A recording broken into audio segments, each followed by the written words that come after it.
Hello and welcome to Together We Feel panel conversation here this week. It's Monday and we are all here, various time zones, literally across the world. We are touching a lot of corners today. We have got the West Coast of the United States. We've got the middle of the United States. We have the Caribbean and we have France on board. So we are here in all different times of the day on this Monday, and we're happy to be with you. And today's topic is ourselves showing up unapologetically for ourselves. Let me try that again. Living unapologetically, first for yourself, and then supporting other women in living unapologetically. I know that's a mouthful. And like I said, it's early for me here on the West Coast. So I have not had my full caption of coffee yet, but I am here without apologies. And so are these wonderful women joining me on this conversation that is a core tenet in this F.E.E.L journey, finding empowerment, embracing layers. It's that being able to show up without apologies. We are so conditioned to apologize and start so many sentences with, I'm sorry, but. Or we apologize for things that have no direct correlation with us. You know, our kid has a bad day at school. Oh, I'm sorry. You weren't the kid on the playground that hit him in the nose with a basketball. Why are you apologizing? But that is just how we are conditioned. And then also just in physically how we show up in a room, knowing that we deserve to be seen, known, and heard when we walk into any space. And that really is showing up unapologetically. I will tell you in my experience, and for these women too, once you understand how to do that, you want other women to know how to do that too. And you want them to come along with you on the journey. It's just, I think, innate in us and women that when we experience something, we want to share it. And that is how we change narratives for women. That's how we create safe spaces for women everywhere, is by us learning and knowing our value and showing up unapologetically, and then inviting others into it. So we're going to talk about that today. These ladies are going to introduce themselves to you. Some you know, and some are new faces to you. And two have been on the podcast with me already. Dr. Fanny's been on multiple panels with me over the last year. You met Dana on our podcast a few months back. You're going to meet Corinne on the podcast this summer. So this is her first time with our F.E.E.L audience, with our Embracing Layers Network. But let's start with our good friend, Dr. Fanny Labelanger. Fanny, why don't you let me know how why you wanted to be part of this conversation, and also for people that are just new to these panels and haven't met you before, let them know why you want to be here and a little bit about yourself. Hi, everyone. So happy to be here. I'm Dr. Fanny Le Boulanger. So that sounds French because it is. And if you want to laugh a little bit, it literally means the baker. So now that this is out there, I am a French sassy physician / Swiss knife. I work in gynecology on a daily basis with my patients. I am also a yoga teacher and a sex, love, and pleasure coach. So with all of that, why did I want to participate in this particular panel? Because living unapologetically is reclaiming what is rightfully ours, and that's pleasure. As I always say, pleasure is life creating, literally. So there is this whole conditioning that we have around us about pleasure, about the shame, about the fear, and everything else. And so when you heal your relationship to pleasure with yourself, suddenly you inspire others because you open their eyes to what was possible, whether it's just how you show up, how you decide to dress, how you decide to behave, and what you do for yourself. And when you do that, when you reconnect to this energy that is yours, when you digest this shame, this fear, and everything, suddenly you create so much space for yourself, Mm, so much. You basically expand your comfort zone and what you have available. And that for me is the definition of supporting yourself. More mm, than something to add, it's something to reclaim, and that's your inner spaciousness. mm. I love that reclaim piece. And I think that is something we underestimate. I know from my own just many conversations with Fanny, my own work with Fanny, it's that when we're able to unpack the shame that so many of us are, I mean, it's scripted to us so early on, how we feel about our bodies, what is appropriate and inappropriate in terms of how we show up, um, just it period as a woman, let alone all of the narratives around sexual health, what we're taught about it, the two different sets of rules there are for men and women. I mean, there's so many things about it that have to be unpacked, even if you don't have any trauma in this area in your background. It makes it very difficult to show up unapologetically when we are left with all of this stuff from day one. And so being able to clear all that out, literally, all of a sudden there's this expansiveness that exists in this whole, I think, so I love that. I wanted to point out that spaciousness piece because that's such a great visual and a great way to describe that. So glad to have you here. What does living unapologetically personally look like for you? And what makes you feel supported in living unapologetically? Pleasure practices, even Mhm. if I'm like everybody else, so I should do more because there's the great way to support ourselves, and yet for whatever reason they always come up at the end of the list. Yeah. What would live unapologetically look like? Actually, for a long time, it's been just trying to make peace with my head. And so Mm. stopping making excuses for others, but also for myself. But on a practical way, I'm Mm. so happy to have started, we call it exotic dancing in here. Basically, stripping without the strip. Like you have Yeah. the pole dance and you have these shoes that are 20 centimeters high, and you're just looking at them, and I'm looking at them, and my anchors are like, we're gonna die on that. It's So not going to be that's part of this.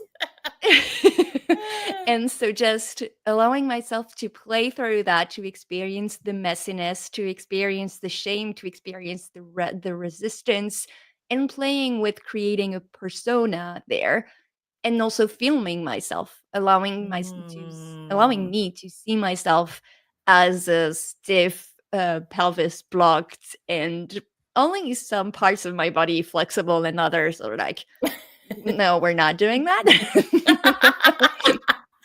So just allowing this to be seen and recorded, and sometimes met with curiosity, sometimes met with less curiosity and more judgment. That's also part of being Yeah. unapologetic. Yeah, I love that. That's so good. And that's real. That's real. I mean, and Fanny has to take an extra special look at this because she had a major ankle injury a while back. So she's You're not messing around with anything that's going to threaten rolling an ankle again. So there's a very real consequence for her in that. It's not just the wittiness that we all experience. There's a very real consequence. So I thought that was important to point out too. Thank you so much. All right. Dana Diaz, welcome. Dana S. Diaz, because there's a lot of Dana Diaz's out there. So we're going to make sure we say Dana S. Diaz to get the right one. Talk to me about what living unapologetically means to you, feels like to you, but tell us a little about you first, because if they haven't met you over on the podcast, which I highly recommend, go listen to that episode. We want you to get a little intro to you here.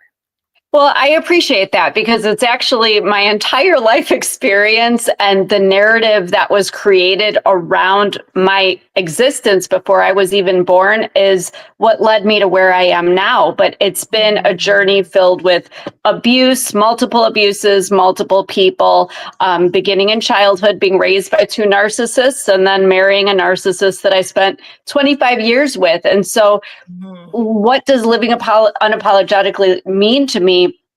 I think the biggest thing is, all the gaslighting, being told that I will never, and I can't, and I'm this, and, my earliest memory, I was 3 years old. I heard people referring to me, my mother referring to me as a mistake and that I wasn't meant to exist. And I went through my whole life. I'm 49 years old right now. And it's only recently in the last few years that I've realized I do deserve to exist and I am worthy of love and happiness and all the same blessings that everyone else is.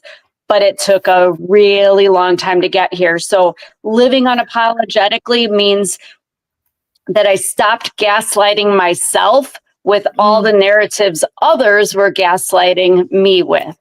And so now I look to other women and say, just be honest with yourself. None of us is perfect. We're all going to make bad decisions and make mistakes here and there. But why not celebrate the wins and honor ourselves for being human and the fact that if we learn and grow, we can become everything that we want to be. And, it's just this magical thing when you come to terms with what happened, but you don't let it define who you are or how you choose to live. And women need that permission because we've been put in this little box by society. And, we can go on and on about that generational differences that say women are supposed to be quiet. Don't talk about that stuff. Fanny, don't talk about sex. That's not polite. And Dana, don't talk about abuse because it's not polite. And we got to stop the crap. We are allowed to have our truth. We are allowed to have our opinions and we are allowed to do it very loudly. And so that's why I'm here. Oh, I love that so much. That is unapologetic. And yes, I think what you said is so true about we are told from a very early age all the things we are not supposed to do. Yes. We get a list of do nots in various ways. They're not always that direct thing. There can be subtle, but there's this messaging. And I talk about all the time, there is a big difference between my 4-year-old self and my 6-year-old self. And I realized when I was doing the work myself and doing that inner child work that the message I started picking up on the messages by I went from being very carefree, very free spirited, very fearless, 4-year-old, sassy, all those things to a very quiet, a bit timid, cautious 6-year-old, which is not who I am at all. But just in that time, the messages I was getting about how I was supposed to show up, how I was going to be received and affirmed versus this other way. So it starts very early. And then that's a lot to unpack when you finally start realizing, no, this is not working for me, whether it is, and it comes in all forms and packages. And so even if you are not a woman in one of these experiences today, listening, which if you dig down, there's probably some of all of this that we've had to deal with. But if you feel like on the surface, you're not, start looking at your life. Start looking at how many times you say you're sorry a day. That was a big, big wake up call for me. And journal that and see like, okay, is that something I should actually be apologizing for? And start with that because it's an obvious one. And then you'll start noticing all of these ways that you are showing up as an acceptable quotes version of yourself based on society versus who you really are. And that starts opening the door to what showing up unapologetically looks like for you. And you talk about that kind of that permission. It really is. I think when we see other women showing up unapologetically, that feels like a permission slip. It feels Yeah. like an invitation.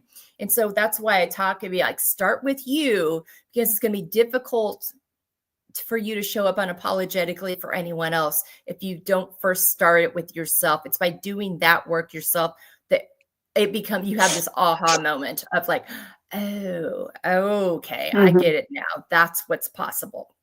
So thank you so much for that. And we'll be back for more on that. All right. Corinne, my friend, let people know a little bit about you and who you are, and then talk about what living unapologetically feels like for you. Oh my word. Thank you so much for having me as part of this panel. I hope you're hearing me well. I see myself buffering a little bit, so I hope I'm coming across pretty clear and crisp. You are. Yeah, great. So let me start off with the question about living unapologetically. We could actually bite our tongue in saying that. And then I will introduce myself. So living unapologetically, and why I'm here and why I want to contribute to this discussion is because I see a lot of people living false lives. They are living a very pretensive life. And how do I know that? I sense it in my being. You see it on social media, which helps to feed it and perpetuate it. And people are very pretensive. And how I know that too, another way, is because the way I live, unapologetically, people get upset. And I'm like, why are you getting upset with the way I live? You know, I don't know you, you don't know me, but it seems that my presence and my being and my aura is upsetting you. So what about me is upsetting you? Is because you are seeing something that you desire, that you want. Because clearly the life you're living is not acceptable to you. No, it's not even in the reverse. I am seeing their life and I don't want their life, clearly, because I'm satisfied with mine. So my thinking is, if you are upset and you're attacking me, there's something about me that clearly, or the way I live that clearly you want. But you're just not in that space to be able to accept that, because you're struggling internally and having to live up to everyone else's expectations, that you cannot come to terms with who you really want to be. And so I am not there. So I am not bothered by what other people do at all. I have always been a deviant child. My mother could tell you, okay? Always deviant, always asking questions, always challenging things, to this day that she cannot stand it. She could not stand it. No, from a child, I've always questioned everything. And one of the things she would say, she would refer to my father. You know, he's gone now, but, you know, she would always use him as a sort of a reference. It's like, Corinne, you're showing up in this way, and so my father is like that, and you're just like your father. And so it was always a constant thing that I tell you, I could repeat the words in my head at this stage in my life, because it was so continuous. You know, so you get a sense that the way I was acting was not within her normal or acceptable standards. You know, and I use that example because I know Dana also used an example, but the subtleness, the insidiousness of what people say to you, and especially coming from your birth parents, the people who you look up to, and who you come into this world innocent, not knowing anything, and depending on them to guide you. These are the things that you hear. And so I was a very good performer in school. I was excellent in school. I'm a very academic person. I did very well. That pleased her. And, you know, everything was going good. But along the lines, there were little things that would happen in my life. To even this day, the control, the manipulation that is masked as love. No, I may be wrong. I understand love to be a particular way, and it must feel a particular way, and it must look a particular way. And so if it's not resonating in that way with me, the passive aggressive behavior, I have to cut it out. And so living unapologetically for me at age 55, going to 56, and I'm proud to say that because I look like 25. Let me just let you know that. Is it's really to live in a space where you are comfortable with you. You're doing you. You don't have to answer to anybody. You don't have to give an explanation. You don't have to validate. I don't have to explain anything to anyone. I don't have to be, because I see that as defensive. If somebody says, Corinne, why are you doing that? I don't have to answer. I don't have to answer to you. I don't have to explain myself to anybody, including my mother. I don't care who it is, my children. I don't care who you are, you know, because that puts you in a position of more than vulnerability, but you put your life into somebody else's hands by saying, here, I have to explain myself to you. And so they are now have that certain kind of power over you. I don't have to. Think what you want to think. Believe what you want to believe. I am not here to make you feel better or to dim myself to make you feel you have something over me. No, that's not happening. That's not happening. Okay? Whether you think that what I'm doing is right or wrong, you have no authority, you have no permission, you have no right to decide how I live my life. You already live yours. And you have no right to determine how I live mine, because I wasn't around to tell you how you live yours. So, and I'm not starting. Exactly. So you can't have the right to decide how you live and then come along in my life and want to decide how I live. No, that sort of formula, I don't know about that. Yeah. You know, so it's very insidious the way how things happen in our lives. And I like how, Melissa, when you said pay attention, be aware, because it has to be such a level of awareness that you have to question everything. And you might feel, oh my gosh, I'm having a conversation and I'm looking at the person this way. No, you don't have to behave outwardly and make it obvious, but you're listening from a different place. You're listening from a different place. I'm a very spiritual person. I pick up people's energy. I'm a communication specialist. So let me throw in a little bit about myself. I'm a communication specialist. And so I take in the full gamut of communication. It's your eyes, your lips, your everything, your body movements, the energy in particular to me. You might be talking, but your energy is telling me something else. And my intuition is going to tell me exactly what is going on. And one of the things that I have been working on, because it takes time after going through a number of abusive relationships and interactions with people psychologically, you know, and all of that, your intuition, you have to develop a relationship with yourself. You have to develop such an in-love relationship, in love with yourself, before you could do it with anybody else.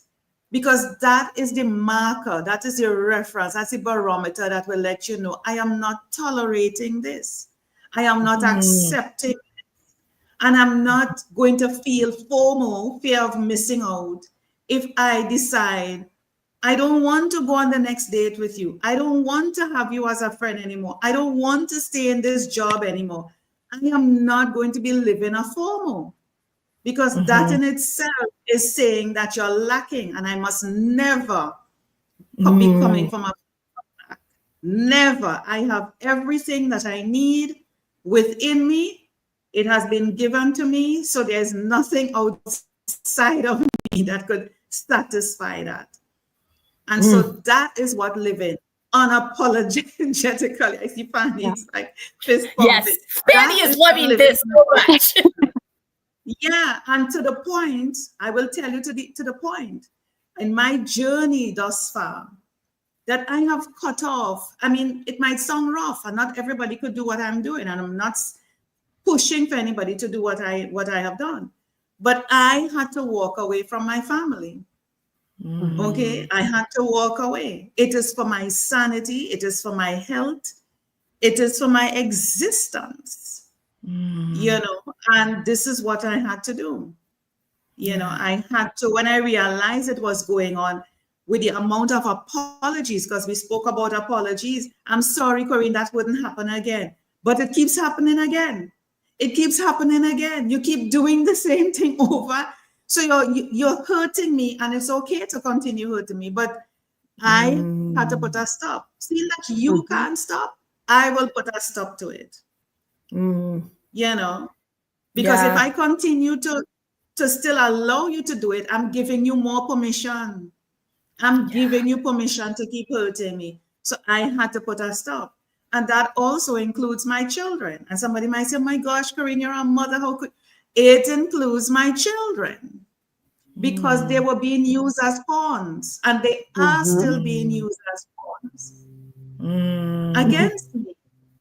And it's not that they might want to, but they're old enough to figure it out, but they're probably not in that place spiritually and mentally yet. Like I keep saying to people, when you come from a narcissistic relationship and children are involved and you're dealing with the partner or the ex-partner in this case, you try to tell your children what's happening, but they're not ready. They're not ready. Remember, they just see parents. They're not seeing what you see. And so you come across as the bad parent, you know, so you have to just let it go, allow whatever it is to continue, but you work on yourself in the meantime, you know, and just be the best that you can be and support your children, love them from a distance, you know, be there as you can, as much as you can, however you can, but you know they're being used as pawns to hurt you. If somebody's being used as a pawn to hurt you, whether it is a friend, a job, or whatever, you have to set strict boundaries, and you have to decide how you're going to interact with that individual. Yeah. It will be hurtful. I'm telling you, it will be hurtful. It will be painful. But love is painful. I've recognized that. You cannot have love if it's not painful. It might sound counterintuitive, but love is painful, and we have to be able to deal with that, you know? Yeah. Thank you so much for that, Corinne. So much. That was unapologetic, folks, right there. That was unapologetic. But it's been a journey for you. But you said something really important that I want to come back to. So many important things. You could tell by everybody's interactions on the panel as you were talking.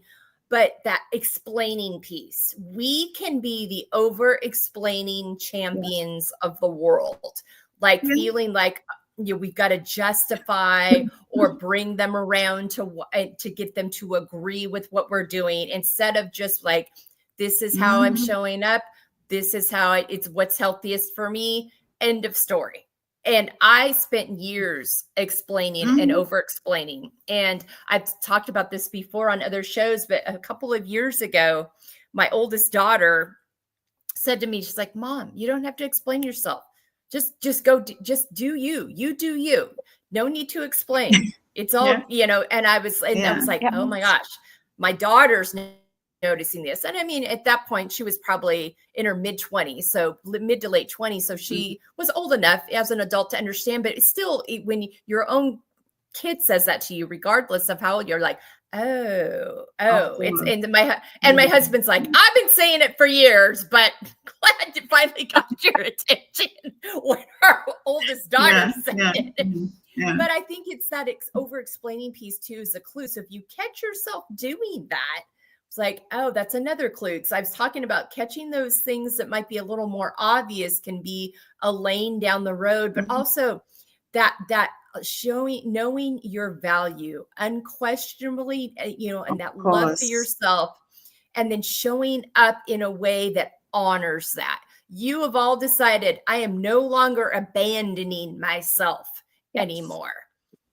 I think that's a key component, even with all the different stories. And yes, and Corinne and Dana, you've got definitely some commonalities here, but amongst all of us, it's that I'm no longer going to abandon myself to meet these unrealistic, unhealthy narratives that I have been fed. And I think that's such an important component of this. All right. Going back to Dana, anything that you heard from anyone that you'd like to ask more questions about? Well, I don't know about questions, but I do want to just make one point to something Corinne said, which people do perceive it as being cold-hearted and cruel. But I think that when you do have to cut people out of your life or distance yourself from them, I think it's an act of self-respect and self-love, because if somebody is not, it's not to say cut everyone out that doesn't agree with you or anything like that. But I think that we get to a point where somebody is not having a good influence, or we don't feel good around them. And I always tell people, I don't care what it is, even if they're wonderful and perfect, if there's something unsettling in their energy and it's just, call it vibing, whatever. Again, I'm with Corinne. You don't owe anyone an explanation. I've learned that surrounding myself with negativity and all these people that just brought me down and wanted to hold me back was not serving myself. So it's not to be selfish. It's to say, I want to be around people that encourage and want, and I want to lift them up in the same respect. If somebody doesn't align with that or isn't resonating with that, maybe I don't cut them out. I keep them at a distance. I keep them over there and I'm going my way. But we are all on a journey. Just because you came out of somebody's womb, unfortunately, or that you are blood related to somebody, there is no inherent, guarantee that you're going to get along and that you're going to, everything's going to be great. So I think we have to look at the biological aspect as, biologically, you were brought here. This is your family of origin. Now you are out in the world and it's your journey. So whether it's Corinne's children or my family that I have nothing to do with, and some have exiled me just the same, for whatever reasons, it's okay, because we all have a tribe. We all have people, that do connect with us and do get where we're coming from and want better for us. And we want to surround ourselves with those people. I liken it to pulling weeds in a garden, those weeds that are taking the nourishment out of the soil and blocking you from the sunshine and preventing you from blooming.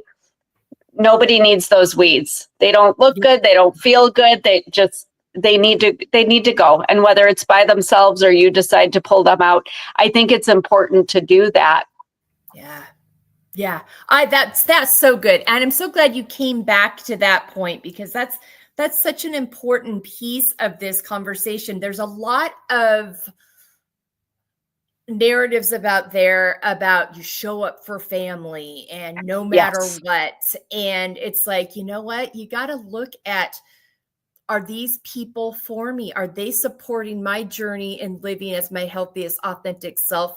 Or are they keeping me from it? And Corinne talked about too, and I'm glad you came back to this, Dana, trust your intuition. We have been, that's another thing that we have been told since we were very young, not to trust ourselves, especially when you're in faith spaces. You hear a lot about the sinful nature and not trusting yourself, that you're not trustworthy. That intuition was given to you by the Creator to inform, to let you know what is and isn't good for you.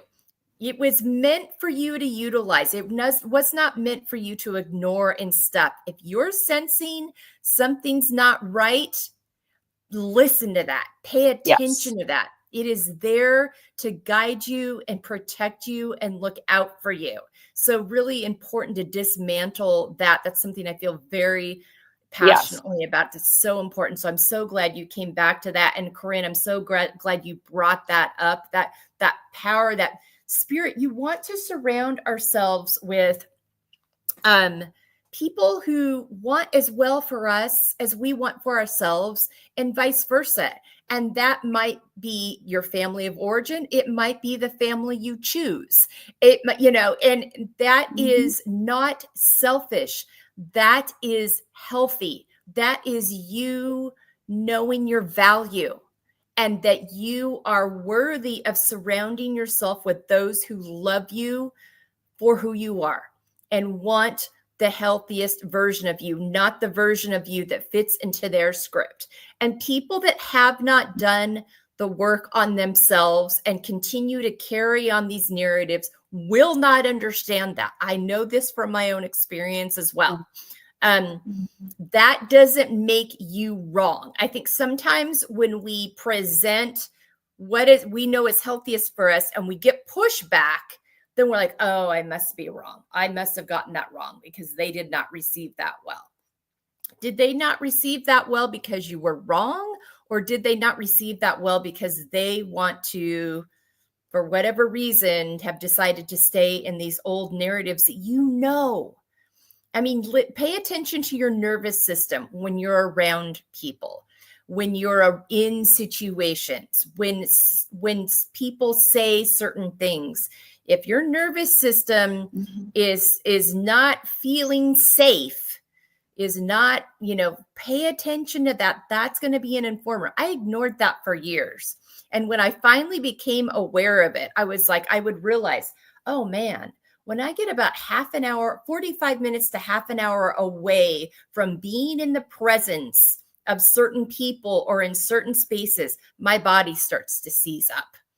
My chest tightens up, my jaw tightens up, my whole and it was for years, this was happening without me consciously being aware of it. Once I started doing the work and I started noticing that, I'm like, holy cow, I'm having a visceral physical reaction. So pay attention to those clues. Those are clues letting you know what is safe and healthy for you and what is not. And also understand on the flip side, this might sound confusing. When you start to make changes, you're going to get pushback. And sometimes your nervous system might be like, whoa, what are you doing there? That's not what you've always done. That is also training your nervous system to like, we're not going to go down those old narratives. Because sometimes your nervous system will respond in a way of what you've always done is what they're used to. So what they're used to must be the right thing. So you also have to train your nervous system on these new ways of existing in the world as well. So that intuition, though, is always going to be key to that. Hopefully I didn't confuse people with that there. If I did, we'll let Dr. Fanny clarify because she's got the medical background to save me from myself on this one. But yeah, I think we understand, though, that understanding of that. So I'm so thankful. Dana, any other questions for anyone else before I move to Dr. Fanny? All right.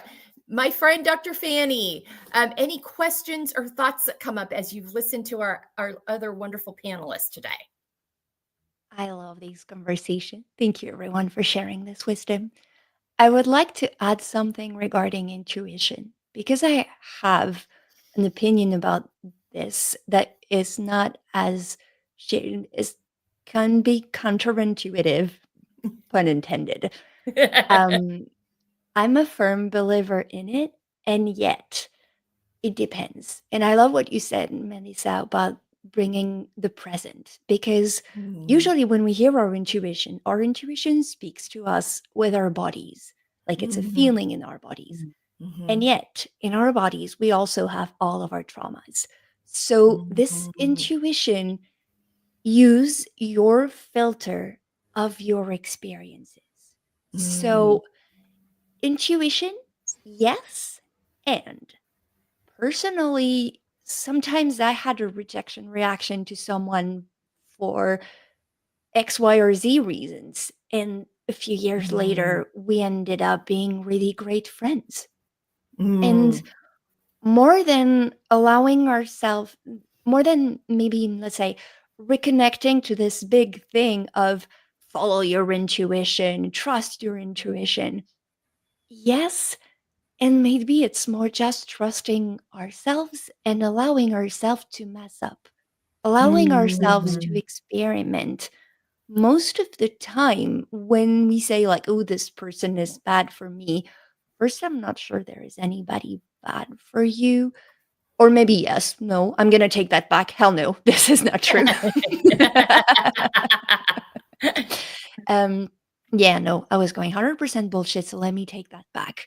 But what I think what is most important is to allow ourselves to get back to the present, because when you're present, Mm, suddenly you get the informations, and you get the mm, information and you get also the possibility to look at them from afar in the like bird's eye view part that mm. is a little less um modified by your own filters.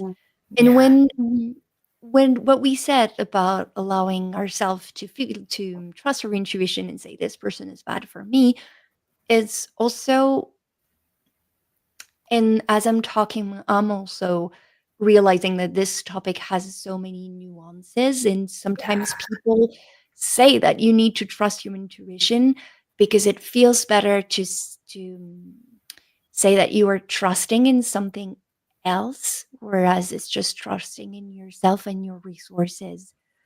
More Mm, than intuition, personally, I'm a fan of self-discovery and mm, honoring honoring what we've been through and honoring what's been going on into our bodies, because nobody knows actually if there is something out there or not. We just know that there is life force and that this life force uses our bodies to express itself through a journey that is deeply personal for each and every one of us. mhm. And that's the beauty and the mess as well that is going on with being a human who uses words, is that intuition can be anything for anyone. Yeah. And what I personally know and what I work with my patients, my coachees, and everything is to stay away from generalizations that Mm, either deprive us for our ability to think, whether it's a good thing or a bad thing, and also stay away from the generalization that just makes us feel good and feel that we are the good people in the story. And mm. please, I'm not saying that like there are definitely some bad people in some relationships you need to exit because you're in danger, and so there Yeah. is someone that good and bad. But Yeah. there are cases that it's 100% true, and there is also this mind game that sometimes we go play and apply that to situations that are not as definitive, as threatening, as yeah, life endangering. So I think Yeah. every time we discuss this topic, I think it's so much more detailed and nuanced, and you end up talking for hours of things just playing around. It's just 5 minutes when I talk about just the word of intuition. Yeah. So it's so important to realize, and then we keep forgetting, and then we realize it again, and then when we forget and realize that in the end it's just a question of mindfulness in terms of coming to the present and Yeah. digesting the bullshit that our head is serving us, and digesting and trying to make peace with how as humans there's we can only do whipping cream with our brain. Like, I don't know if Yeah. that we call it chantilly, like whipping cream with our brains and with our emotions, and trying to analyze and figure out. And all of this deserves to be approached with so much care, so much nuance, and so much specificity, basically tailor made. And that's Yeah. again the beauty and the mess of words, is that you use the Yeah. same words and it will create something different for the other person. And yet Mhm. you need a common language. So I don't Yeah. know where I'm going with that. Maybe just that I have Well, an opinion. I, well, I'm glad you brought that up because I think we have to add the curiosity piece in here. When we have traumas and we have things that we're still working through and processing, when something comes up for us, it's important that we get curious. Like, okay, where is this coming from? I'm having this feeling about something.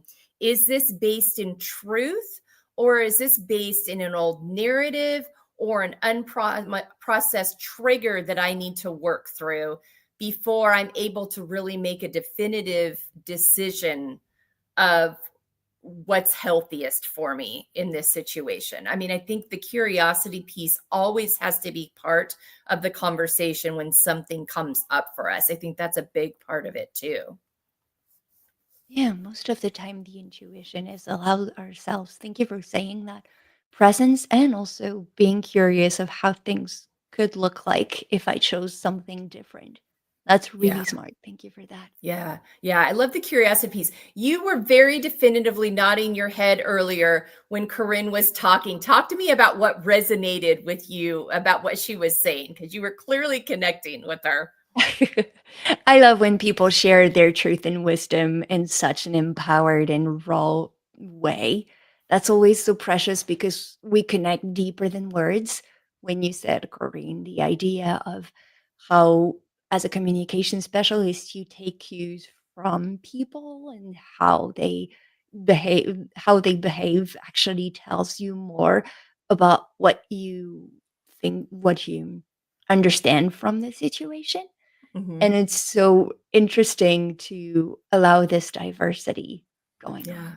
on. Yeah. Yeah. I love that. And being able to, yeah, that's a very, I think, and the communication piece too, that Corinne spoke to, that we communicate in so many ways. And we unknowingly sometimes give ourselves away when our body language Mhm. and our words are not aligning with each other, or our actions and our words are not aligning with each other. But if you're paying attention as the observer to all those cues, you're picking up right away. I mean, I talk about all the time with parents. I'm like, your kids are going to remember what you did, and especially if it doesn't align with what you said, they're going to remember what they see, what's modeled to them. And that, I think that intuitive thinking piece of listening and watching and seeing and observing will tell you, and having those skills that Corinne has, really speaks to that all the communication that's happening with someone, paying attention to all of that to get a true assessment of what they're actually saying, and it is in alignment with what other parts of their communication are telling you. Corinne, after listening to everyone, do you have any questions or comments on anything you've heard from our other panelists?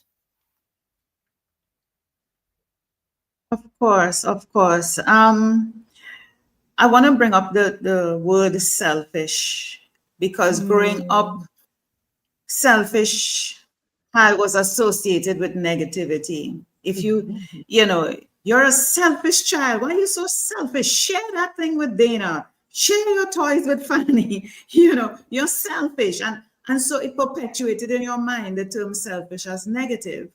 Selfish is not negative. Okay? Selfish is different from sharing. And I could choose not to share if I don't want to. I'll give another example.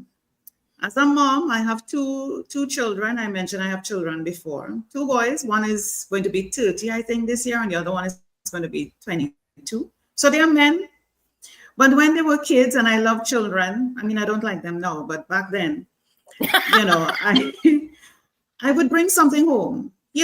Mothers would always bring something home. You go to the pastry shop, children are always looking forward. What did you bring? What did you bring? But I would bring something home and I would give it over to the kids and sacrifice myself. So, and sometimes the kids would just take everything, not considering me. So there might be a lovely slice of triple chocolate cake, or, red velvet, where you could slice it up, and I would automatically feed them first, take the fork, dip into it and give them first. And I might end up getting none, or probably just the end of the fork. I might get something. And I realize I am constantly giving, and I can't enjoy, I'm not enjoying anything for myself. What is wrong with sitting and buying a slice of red velvet and enjoying it myself? Now, just think about that. Just sit with that for a moment. It might seem simple, but just going out, taking your own money and buying something and sitting and eating it yourself, and not thinking, oh my gosh, I could take a piece home for the boys, or I could take, whatever. Why do you have to think about them? Why? And is something wrong with just sitting and having that slice by yourself? You don't even want anybody to sit at the table with you. You just want to sit alone like Cookie Monster with your own cookie. Right? With your own cookie. It's your cookie. You want to sit down with your own cookie and enjoy the cookie. And not share it with a little girl who comes watching you every minute, and you have to end up sharing. Why do you have to share? Why? That's not making you selfish. Yeah. You should be able to sit with your cookie or sit with that slice of cake or have that ice cream by yourself. Mm-hmm. You know, and so selfish took a different turn for me. I should be able to spend money on myself, just as I would go shopping and buy for my kids, right? Sometimes I have the intention of buying for myself. And when I come back home, I have bags with everything for the kids and nothing for me. You know, it's crazy as a mom, the things we do. Crazy. And we think that's what being a mom is, because that is what we were taught. You're a mom, and that's what moms do. No, moms take care of themselves. Moms have to, and so selfish took a different turn for me. I should be able to do the things that I want to do. And there's nothing wrong if I go out and buy a $5,000 purse, or I decide I want to take a trip alone, or if I want to go on the beach, whatever. There's nothing wrong with that. So we have to turn that selfish the other way around. And you see, is again coming back to permission. It is what we allow people, what we give people permission to make us feel. Stop giving other people permission to make us feel bad for taking care of ourselves, for pouring into us. If they want to feel bad about being selfish, that's on them. And if they see me being selfish and taking care of me, they should not be upset with me because I'm doing the thing that they want to do.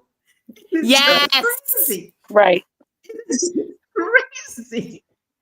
It really is. And I want to touch on something. Yeah, it's crazy. And I want to touch on something that Fanny, being a gynecologist and a sex coach and pleasure, I will tell you, in my relationship of 27 years, it wasn't, and I'm being raw here, and I know this is going live, and I don't care. People need to understand this. You're in a relationship with somebody, and of course, we are all adults. We are catering to an adult audience, so I will try to tame it down for anybody else listening. But you're intimate with your partner, and you don't feel that connection. You don't feel that love. You don't feel that intimacy, into you I see, into me I see. You're not getting that.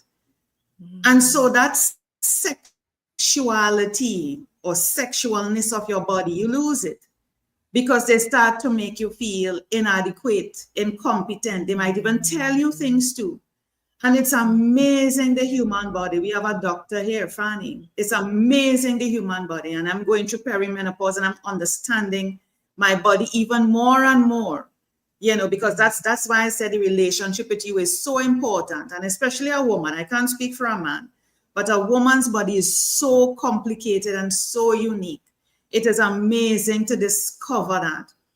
And so when you're in a relationship with somebody, in an abusive, psychological, all the kind of illogical, right? Because they come at you in all different illogical forms, illogical or logical forms. You know, these things impact, and women store it it's in your cells. That when you do come out of that type of environment and relationship, and I'm talking not only personal relationship, even work, you tend to tense up, like how Melissa was saying. You tend to tense. Your body is going to react. It stores it. It takes you time to release, to get to know that body and realize, why am I feeling pain, literal pain and tension here, stiffness? Why every time I come into contact with X, Y, and Z, I am my body is feeling this way, even to the point of nauseousness. You actually vomit. You know, it is such a thing on your body, trauma on your body. And there are things that you have to do. And it might be, people might think it's unorthodox. People might think, you know, that you're being slutty, for want of a better word. But there are times, in order for you to rediscover yourself, you have to find ways to get your sensuality and sexuality back in order for you to really want to be in a relationship with somebody else, because we are meant to be in relationships with people. And so you have to do things. And I'm literally saying here, if you have to be with another man, or depending on your sexual orientation, another woman, to rediscover who you are as a woman, you do it. You do it. And I'm not saying put yourself in danger. I'm saying it is a healing process that you need to do to get back the you that you are. Because to walk in to another relationship with all of that is going to be a challenge. And so being single, people, there's another thing. Being single is a negative thing. Like, nobody wants you. What's wrong with you? You know, being all single those is another narratives. thing. When you're taking your single, when you're taking your single down and taking the time to be in love with you, to know you, to rediscover your sensuality, sexuality, your boundaries, that's a you time. You don't want anybody in your space. You don't want anybody in your bed. You don't need to go out to dinner with anybody. You could book and go to dinner with yourself. You could go to the movies by yourself. Oh my God. You know, why is there such a negativity, and the way how it is affecting your body physically? And that, let me tell you, these things impact your health. It brings on things like cancer, all sorts of things that you never had before. It starts to bring up a whole lot of diseases you don't need. You don't need, just for the sake of people pleasing and wanting to be a part of, or fitting in. To hell with all of that. Fit in where, and they don't like you in the first place. Why are you fitting in? And they don't like you. Oh my gosh. Who wants to fit in there? You know, get real, people. Wake up. Wake up. Wake up. Wake up. Gosh. Yes. Oh my gosh. Corinne, I love you so much. That's so good. I mean, and I love just that honesty of just, and again, you unpacked another trope, the singleness, the going places by yourself, the going to movies by yourself, going to eat by yourself, all, being with yourself, all the different ways, pleasure, sensually, all the different, just existing in the world. It's like Jasmine Rice, who's another friend who's been on the podcast in the past, and she talks about dating herself. She's like, I dated myself after my divorce and just got to know me and fell in love with me. And that was a part of my healing process. And I think to you, and you touched on something so important, so much of what Dr. Fanny ends up working with, I would imagine so many times, are women who have been in relationships where they did not have that intimacy connection. I love the way you broke down intimacy, because, and so they came out of it with all this baggage and false beliefs about themselves and their intimacy and their sensuality that have to be healed and unpacked, and all the tropes and narratives around that.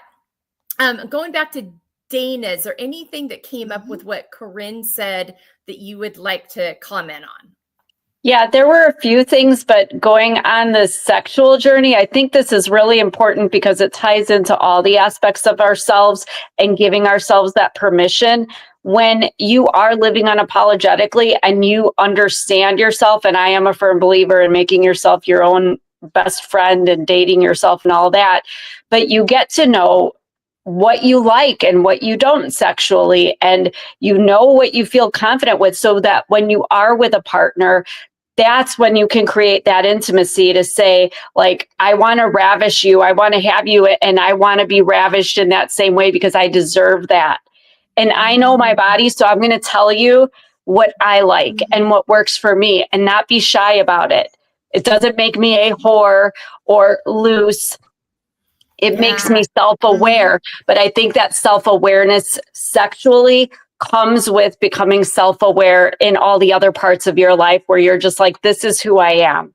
And I am entitled to this. I get to be this way, and this is what makes me unique. And now I'm going to share this with you in the most intimate way and in the way that separates this relationship from all those other relationships in my life. And it's such a beautiful thing. I mean, that's when you just make stuff explode. Because in my first marriage, I called it starfishing. I would lay there and look to the side, and sometimes there was non-consensual sex going on, and that doesn't feel good. I don't care if you're married or not. I don't like being violated as a woman. So now it's like, now that I've freed myself from the narratives and freed myself from expectations and narratives, I can just go with my husband and we're free. And the exchange of energy and the intimacy, the connection that happens is mind blowing. And I'm saying that, I'm sorry, I can't get enough of my husband. I love that. That's beautiful though, because that came from all of what Corinne was talking about, that and that's unapologetic living. And that is getting to know you. You hit on something so important. And that if you don't know yourself well enough, and you're right, Dana, it does start with those other areas, because I think we build up our confidence in those other areas, and it's by building up that confidence, because our pleasure and intimacy are such a vulnerable place, that it really building up that confidence other areas, and then we can carry it into that space, and then really see what's possible there. Anything else before I go to Fanny? Because I know she's going to. No, I think that's it. I mean, and I think that is the key, is just we need to get to know ourselves, and it just opens life and all these experiences and all these wonderful things up for you. But I would love to hear Dr. Fanny's take on that. All right, Fanny, you're up. 100% agreed, of course. Like, it has to start with yourself, but I would go even deeper than that, because for many of us, myself included, usually even the start is challenging because we don't feel anything. There is this emotional and this physical numbness, and even if you know that the next step of your healing journey is rediscovering yourself, there is also this, how do I start? How do I get this dopamine shot, even if it's not a dopamine shot, but this feeling of a dopamine shot, to actually start that again? And I think the first and the most important part is the reconnection to the senses, the sensuality you mentioned, Corinne. What I usually work with when I have coaches and clients, and it's so funny because you mentioned how this healing and the self-awareness and the self-pleasing in your sexuality, especially the self-awareness, comes in your sexuality when you started everything else around. And I 100% believe that. And also, that brings me always back to all of the missing steps to self-love, because we talk about self-love, but we don't talk about the missing steps. When you see yourself in the mirror and when you puke, how do you go from that to I love myself? And when you've been numb for years, months, years, even decades, or maybe your whole life, because of this conditioning, because of this experiences that you had and everything, what do you do to restart? And what has worked on me and on the person I work with is things start simple and reactivate the senses. There is this 5-minute dates that I love to offer to people with a chocolate, and just put a timer 5 minutes on and take a piece of chocolate if you like chocolate, of course. Although if you don't like it, that might be interesting too. But take the time to look at it, like make it move between your fingers. Smell it for 3 to 5 breaths and see how it changes. If you bite it, hear the sound and feel it melting in your mouth. Like hear the sound when you rub it next to your ears. All of that can start simply the journey of reactivating your senses without the emotional charge Hmm. of I'm doing this thing to her to heal myself. And that's Mm. awesome. Some people are really, it's just like in a totally different topics. It reminds me of people who like want to quit smoking. Some people just decide to quit and that's okay. And some people need more time, will have relapses and things like that. And so it's kind of the same here. Some people have this amazing raw experience and trust themselves so deeply and know what's true for them. I also believe that this comes as you age. Mm. I remember this I read somewhere like at 20 you care about what people think, at 40 you don't, and at 60 you realize they didn't think it wasn't about you in the first place. And I love that how we can, especially in the self-development world and everything, we try so hard to like skip the steps and figure out what Mhm. we should do to get to where we want. And that's 100% understandable. When you feel shit, of course you want to go somewhere else. Yeah, Like yeah. it's a Mm. 100% normal experience. And there are some stuff that we need to learn in the meantime. There's also this thing like, when there is like this phase one in your business, when your other job is feeding your business, then there's phase two when your business pays itself, and then there's phase three when your business create excess that you can use somewhere else. And someone told me once, and I kept that close to heart. It's like you can learn as many things about how to go from phase one to phase two. Until you mess phase one again and again and again and again, you won't get to phase two. And Yeah. how, especially as human being impatient and messy with messy brains and inner dictators and things like that, it's kind of, I don't want to say easy, but it's kind of understandable what to do. Like, we should go back to mindfulness. In the end, it's just as simple as that. And I feel it's so vexing. Like, Yeah. it just, one sentence only is enough. When you get back to this mindfulness, suddenly you recreate the access to your whole inner palette of colors, palette of pleasure. What I love about pleasure is how it can have all these tastes, sorry. Mhm. You have like luscious pleasure, you have soft pleasure, you have raw pleasure, you have wild pleasure. And all of that requires energy, commitment, and courage, because all of the bullshit around you is going to want you to get back to where you were.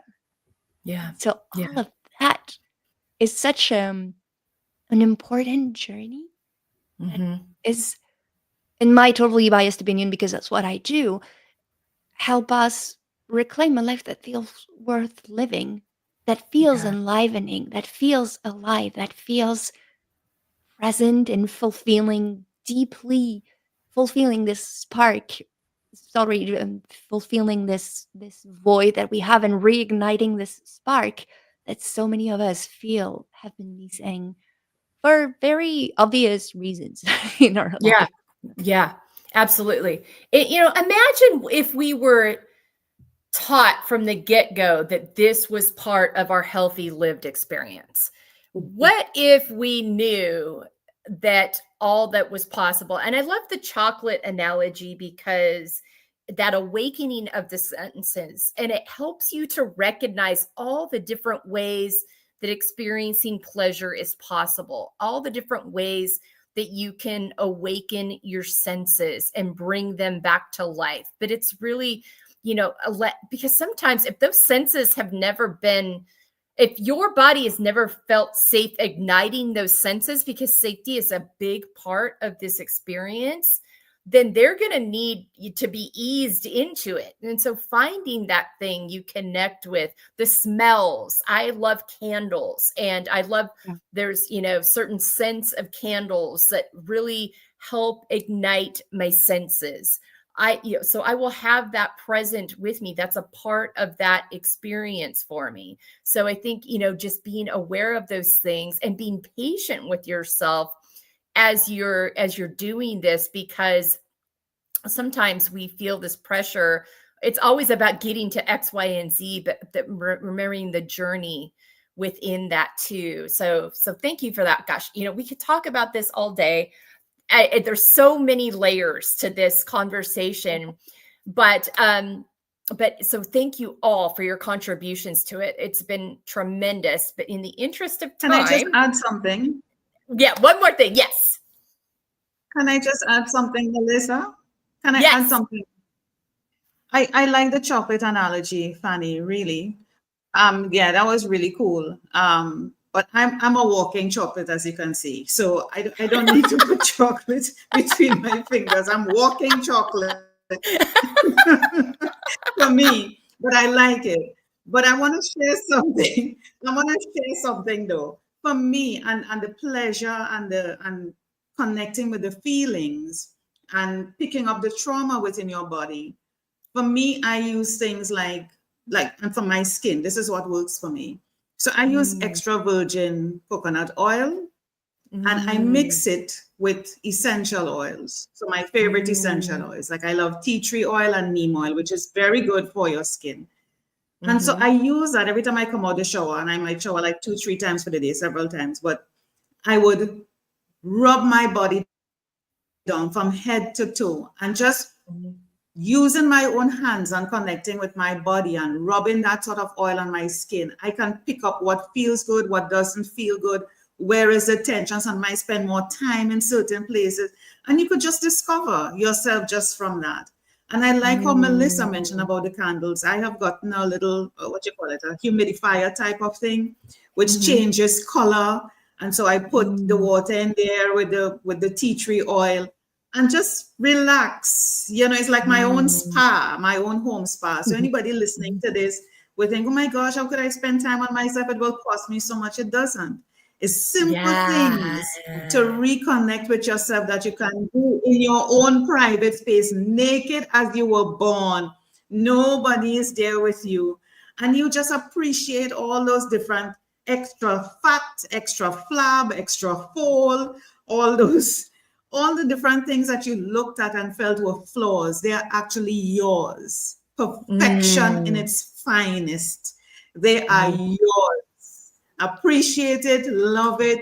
Nobody's supposed to come into that vulnerable space and make you feel bad about how you look. Nobody has that right. Right? So love on yourself. I just wanted to have that final comment coming from my side. Love on yourself in whatever way that pleases you, and don't feel intimidated or in any way by what anybody says.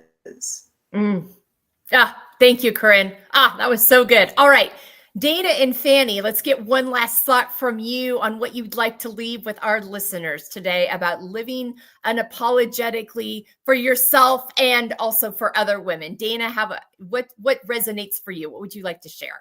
I think my final thought today would be, I always look at when you get on an airplane and they say, in case of an emergency and the oxygen masks drop down, put one on yourself first before you pick your favorite child or person or whoever. And I think that is how you need to look at life. To speak to what Corinne said earlier about when we mother and when we're wifing and when we're friends and daughters, we are no good to others if we're not good to ourselves. And we don't want to give others the impression that we are willing to expect less than we deserve. So take care of you first, and the rest of it will fall into place.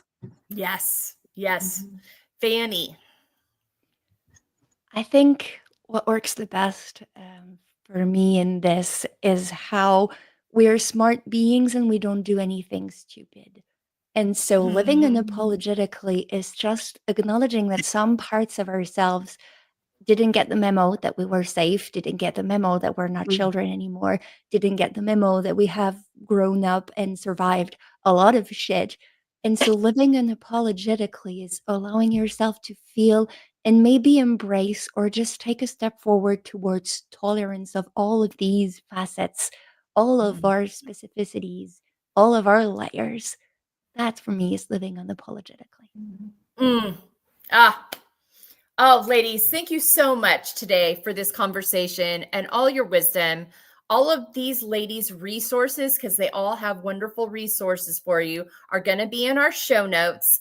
Also, you can go to embracinglayers.com to our resources page, and Dana and Dr. Fanny's resources are already there from their time of being on the podcast with us, and Corinne's will be there in the next couple of months, but all of theirs will be here right here in these show notes in YouTube.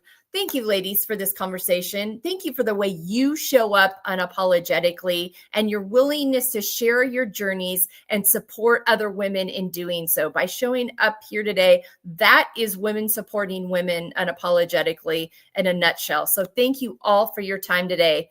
Thanks for listening on to Together We Feel. Show up unapologetically for yourself. My last takeaway is, look at all the areas you're saying I'm sorry in, that you're apologizing for. I work with a group of students at Fresno State University, primarily women. And one of the things I tell them is never, ever walk into a room and start a sentence with, I'm sorry, but. No, no, no, no, no. You do not need to apologize for taking up space, for having a question, for having a thought. You just walk in and be like, I have a question. I have a thought. May I share something with you? But don't ever lead with, I'm sorry. You have nothing to apologize for. You have a right to be here, to be seen, heard, known, and valued. I agree. And so, okay. All right. And I know we all believe that. So with that, we're going to wrap up this week's Together We Feel, living up unapologetically and supporting other women in doing so. Thanks so much for being with us. Thank you, my friends, for joining me. Everyone, take care and have a great week.